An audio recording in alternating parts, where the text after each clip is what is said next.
While most of President Eisenhower's advisors... Facts today are ominous. Washington... If you have just tuned in to this special bulletin, Washington has confirmed that yesterday, on the 4th of October, 1957, the Soviet Union successfully launched history's first man-made satellite into space orbit around the Earth.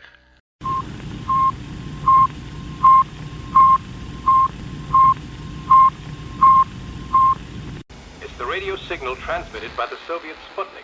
Listen now for the sound which forevermore separates the old from the new.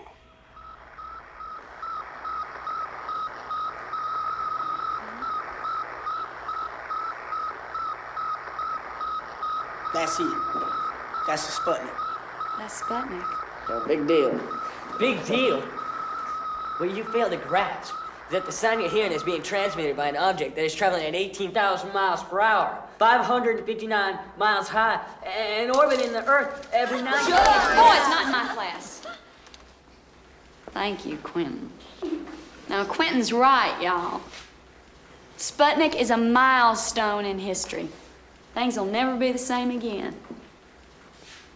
What do you think about that, Homer? Well, yes, ma'am. Okay, I got your time. We were talking about being in orbit, hundreds of miles away from the Earth. You know anything about that? No, ma'am. I got my eye on you, boy. Now, who can tell me why Sputnik is so important? Yeah, we ought to just shoot the damn thing down. Well, man, it looks just like it in the picture. Prodigious. When do we go? Give me that. What is this, a weapon of some kind? No, sir, it's a rocket. I don't allow dangerous devices on school grounds. Mr. Turner, I asked Homer to bring that to school. Showed in class. You know, the boys are thinking about entering that county science fair.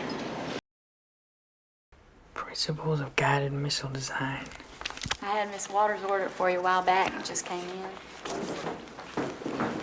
I know the math is too advanced for you. It is for me, too. There's calculus, differential equations. No, I learned the math. This is great, Miss Riley. I learned everything. It's the best present anyone's ever given me. Thank you. Yeah, I'm gonna show the guys. Quentin, probably go crazy. That's great. Watch where you're going. Just... Where'd you get this? I gave it to him. Boss Riley. Miss Riley, our job is to give these kids an education, not false hopes. False hopes? Do you want me to sit quiet? Let them breathe in coal dust the rest of their life? There were 2 UAP sightings on the 16th of July, 1952. The Air Force refused to connect them for you, but I will.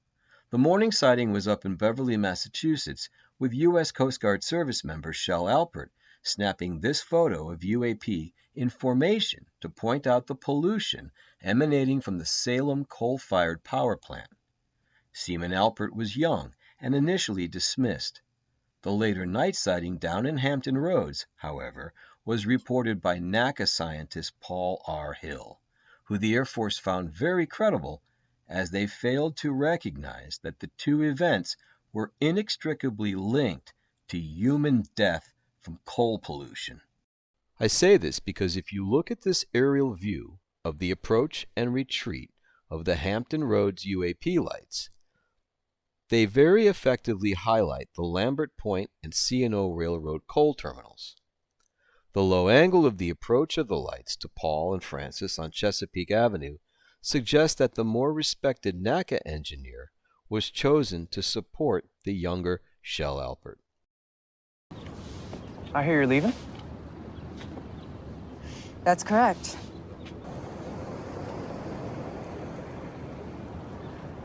I'm gonna miss you. You're about the most interesting people I've met in this town. I'm sure you'll meet a lot of interesting people at college. I'm not going. What? Why not? We couldn't come up with the rest of the money. The deadline for the tuition's Friday, so... What will you do? Keep saving, I guess. Find a job. Mom doesn't want me anywhere near the mine, but that's where the work is around here. Can you try again next year for the scholarship? I'll reapply, but there's no guarantee. I'm sure they will offer it to you again. Good luck up north. Carbon Creek's not exactly a vacation spot, but I hope you'll come visit us. Perhaps.